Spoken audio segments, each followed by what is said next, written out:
the respect of the panelists. And let's hear from Father Lawrence Lucas.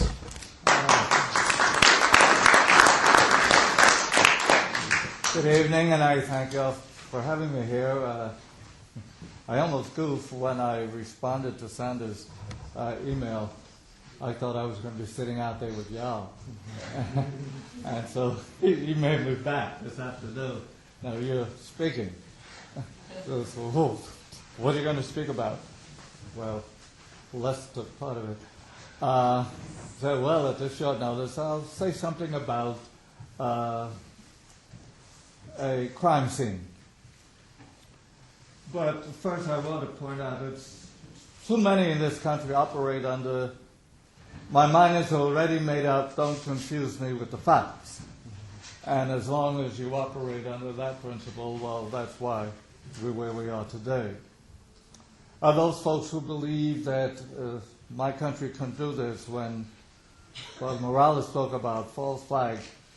I don't know if you understand what that means. That means government destroying some of its own people in order to achieve a political, economic, or geopolitical advantage. And it doesn't mind, and it's nothing new. We go back to the Alamo, which never existed, Pearl Harbor, which was Flagstaff. Let's talk about Northwood operation, what that basically was. The whole head of Joint Chiefs of Murderers, they call them the Joint Chiefs of Staff, decided that they would blow up a U.S. commercial plane in order to blame Castro as a justification for invading Cuba. Kennedy was smart enough to say this is insane, but what basically it boils down to is destroying some of your own people for another purpose. When folks talk about people like ourselves as conspiracy theorists, they seem to forget that the whole 9/11 Commission fantasy was itself a conspiracy theory. The conspiracy of some sick man on dialysis named Osama bin Laden planned all of this thing from his cave, allegedly in Afghanistan. So the whole 9/11 was a conspiracy theory. So it means that their conspiracy theory is in opposition to some of our conspiracy theories. When you look at 9/11 in terms of the crime scene, I've been involved in law enforcement, they call it law enforcement, for many years. I was chairperson of Public Safety for Community Board 10 in Central Harlem. I was police chaplain, now still MTA, but my paying job, I'm administrative chaplain for Catholic Affairs in the city's Department of the Correction, and deputy director for ministerial and volunteer services in the Department of Correction. And all of these things I've witnessed crime scenes, particularly in regard to murders and suicides. And the idea of a crime scene is once something has been established or looks like a crime, the whole area is roped off. Some of you have seen the yellow tape or whatever Michael Moore in his movie Capitalism crime scene around the whole Wall Street bankers. You remember that. But a crime scene means that you do not touch anything, you do not move anything until the investigation is started, and everybody who has been in that crime scene names be taken, and they have to be investigated. Normally, investigations begin at the time of whatever the crime is, not 14 months after. You remember, in regard to 9/11, the Cheney-Bush administration made sure no official investigation would take place. And it didn't begin until 14 months later when they appointed some stooges, and the funniest one was to head the commission, of course, was the master and model of truth, namely Henry Kissinger, was supposed to have been the chairman of that. And when folks objected to it, they removed him and put a less-known stooge to be the chairperson. And I don't have to tell you, those of you who saw the commission, so here you had a crime being investigated. For example, if a murder took place and the mayor told the police department, don't investigate until I tell you, and 14 months later, okay, y'all can investigate, but I will appoint who the detectives will investigate, most people would suspect that the mayor had something to do with that crime. When the President of the United States insists that no official investigation, etc., and gave the okay 14 months later and appointed the investigating committee, that alone would lead anyone with some sense suspicious.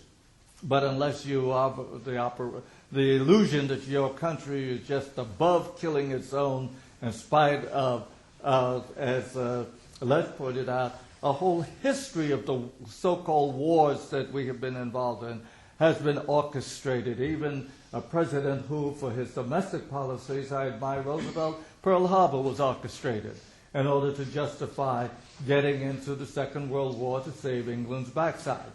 So that has been a history here. Now, what happened at 9/11, as Les said, all of the steel structure was immediately removed. That was a crime in itself. All of it was removed. Some of it was shipped off to China, and some of it was sent to a dump in Staten Island. A lot of the rubble was removed. This is prior to any investigation. A lot of the rubble was removed.